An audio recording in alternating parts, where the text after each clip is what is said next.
One. Hey, so this is James, the Hobo Traveler. I'm out here bumming it again in the DR.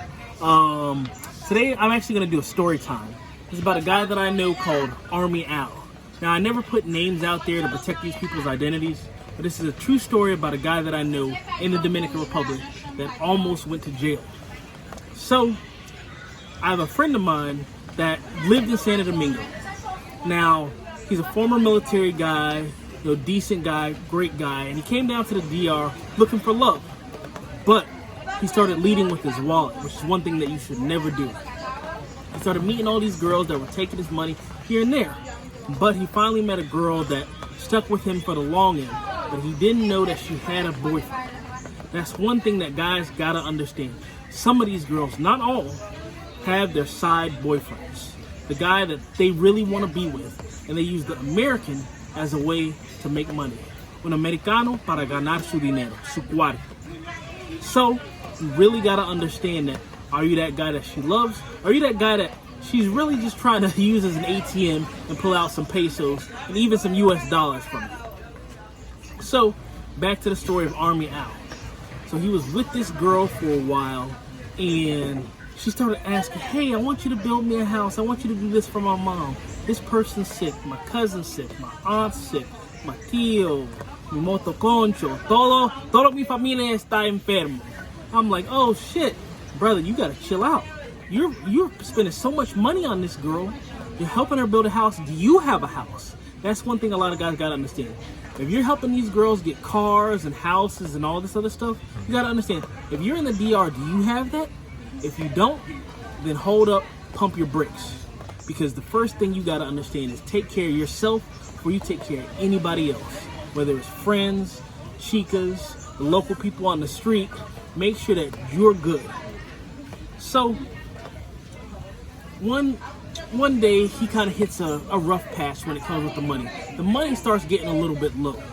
So then he starts noticing some attitude changes. She starts caring less and less about hiding the fact that she has a side boyfriend. Now, one day he actually sees the guy, but he doesn't know. He says, oh, that's just my cousin, don't worry about him. And I tell him, look, this guy's behavior is not like a cousin. This guy keeps showing up. And I keep telling him, the moment she starts not wanting you to show up at the house, you having to call first and stuff like that, that means that she's got the boy living with her, she's got the man living with her, and this could turn very dangerous. So he doesn't want to listen to me. Oh no, she's a good girl, this, and this. I said, brother, your money's starting to get low, and her hungriness is starting to show. So you better really buckle in because you're about to be in for a ride. So he shows up at the house with her cousin who also lives there, and another cousin, and the guy. Now, he shows up, and she's getting out of the bathroom. She's getting out of the shower. The dude's also getting out of the shower. Now, I told him that's mad disrespectful. And he's like, man, I don't know what to do. She says that's her cousin. I said, cousins don't take naked showers together. Not at all. But you find a lot of guys try to make excuses for these girls because of what was going on in the United States. And they just don't want to lose this woman. But you got to understand, you don't want to lose your life, you don't want to lose your freedom, and you don't want to lose your money. So forget worrying about what a woman wants and think about you.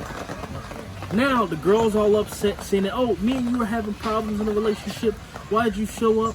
And the guy says, but you told me to show up earlier. And I just decided to come by. And the cousin, his cousin, the girl, said, hey, if you show up unannounced, we're going to call the police. Now, this is a guy that was helping her build a home, paying for school, paying for a lot of stuff. So how is this girl going to say she's going to call the police on you for showing up at a house that you're helping build? That means that you're not her boyfriend. You're just her paycheck.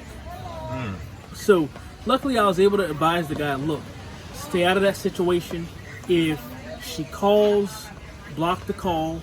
And if she comes to your house, record it. You always want to record it and don't open the door. Even if the police come, don't open the door unless they have a warrant and you've actively committed a crime. If not, don't open that door. Call your lawyer, call anybody, because the moment that they have you in custody, That is your ass, and they can do whatever they want with you. So make sure that you protect yourself. A lot of these girls are dangerous. It don't matter how long you've been with them. A lot of things come down to money. Now, not every woman is like that, but you really gotta gauge who you interact with. Is this the type of woman that treats you differently when you don't have money and you can't send her money or put money in her pocket, give it to her mom? Or is the type of girl to say, hey, look, maybe I understand. Hey, I made a little bit of money off the job. Hey, you need something to eat. You need something to drink. Hey, relax. You know, you'll do all right. You'll find another job. You'll find another source of income. Or is the girl putting all the blame on you? If the blame's on you, then what is she doing? You really need this woman in your life?